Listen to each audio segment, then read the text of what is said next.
Arrivé au Canada sans emploi, sans argent, sans expérience professionnelle, et tu te poses certainement la question de savoir si tu as une chance de rentrer dans le marché du travail canadien compétitif tel qu'on le connaît actuellement, et si tu peux, dans une autre mesure, stopper l'hémorragie financière dont tu fais face actuellement. Alors, cette vidéo est pour toi. Pourquoi? Parce que je m'apprête à te présenter 5 boulots qui sont en demande actuellement, mais qui ne nécessitent pas un diplôme canadien ou une très longue formation professionnelle. Alors, si toi aussi tu veux savoir de quel métier il s'agit, je t'invite à rester jusqu'à la fin de la vidéo et tu ne seras pas déçu. Le premier boulot que je m'apprête à te présenter, qui est certainement en demande actuellement, c'est celui de préposé aux bénéficiaires. Ce boulot, il est accessible à presque tout le monde. Tu n'as pas besoin de longues études universitaires. Tu n'as pas besoin d'une très grosse connaissance linguistique pour certains qui sont dans des provinces où le français ou l'anglais n'est pas leur première langue. En quelques mois, tu peux obtenir ta certification et être rapidement opérationnel. Alors, si tu te poses encore la question de savoir ce que tu peux faire et comment accéder rapidement au marché du travail canadien, je te recommande de regarder cette formation de près. Autre boulot qui, contrairement à certains préjugés, ne nécessite pas forcément une formation professionnelle, c'est certains métiers dans le domaine de la construction. Ce que beaucoup d'entre nous ignorent lorsqu'on arrive ici au Canada, c'est qu'on peut commencer à se former sur le tas et par la suite à faire une formation du type alternance. Donc, si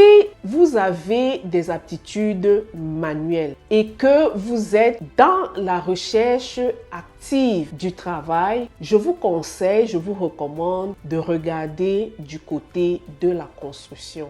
Il y a des boulots qui ne sont pas forcément spécialisés. Il y a des boulots de labor, comme on les appelle, où on n'a pas besoin d'une formation spécifique. Et si on a l'intention de se former plus tard, on peut commencer à se frotter sur le terrain, sur le marché du travail et ensuite voir quelles sont les possibilités, quelles sont les options qui s'offrent à nous pour avoir une formation véritable afin de réussir son intégration ici au Canada. La deuxième formation ou bien le deuxième métier que je conseille vivement aux nouveaux arrivants de regarder, ce sont les métiers de la construction. Autre métier qui ne nécessite pas une expérience canadienne certaine ou alors de longues études universitaires, c'est celui du service à la clientèle. Il y a